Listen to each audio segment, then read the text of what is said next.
Il a été, depuis qu'il est président, le président le plus riche. D'ailleurs, ça lui colle à la peau, comme le sparadrap du capitaine Haddock. Parce que les élections en France n'ont rien à voir avec la démocratie. Rien. Hein, c'est une affaire d'argent. Je suis président de tous les Français. Vous savez, les riches, ils n'ont pas besoin d'un président. Ils se débrouillent très bien tout seuls. Les possédantes et les possédants que j'ai rencontrés, et les personnes qui ont des fortunes importantes, seraient très contentes de cette phrase. Donc c'est une magouille formidable. C'est une guerre idéologique et en même temps un tour de passe-passe de l'argent. C'est de l'argent perdu au profit de la population. Pour qui ?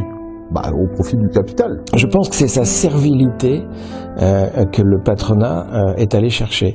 Et ils ont trouvé un type assez idéal. C'était un type qui y va, quoi, et qui va pas lâcher parce qu'il est bête. Quand Emmanuel Macron dit les riches, ils n'ont pas besoin de président, c'est incroyable. D'ailleurs, ça veut dire quoi ? Ils n'ont pas besoin de république non plus, peut-être ? Ils n'ont pas besoin de loi, vu qu'ils s'assoient dessus, comme sur l'évasion fiscale. Donc on est au-dessus de tout ça, au-dessus des règles de droit. Il a été vraiment placé à l'Élysée par les puissances d'argent. La bourgeoisie capitaliste a absolument besoin de l'État. Cette manière, en fait, de toujours mettre sur un piédestal les plus puissants et les plus nantis, et de cracher du fiel sur les travailleurs en permanence, ça en dit très très long. En tout cas, je sais de quoi il n'est pas le président. Il n'est pas le président des salariés, il n'est pas le président des paysans, il n'est pas le président des fonctionnaires, il n'est pas le président de ceux qui créent les richesses dans le pays.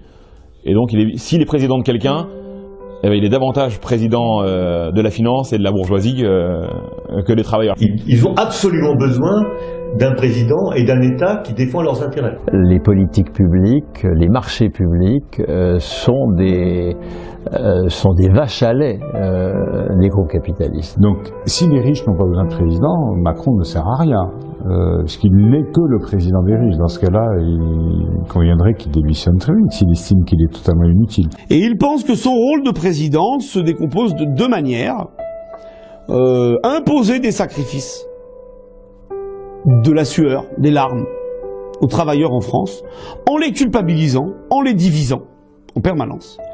Et finalement, être le larbin, servile et zélé du capital. Donc je veux dire, il a 4 clichés, 3 idées à la con, et il va obéir. Donc Macron est bien le président des riches, et c'est un petit peu l'inverse de Robin des Bois, puisqu'il a volé aux pauvres pour donner aux riches.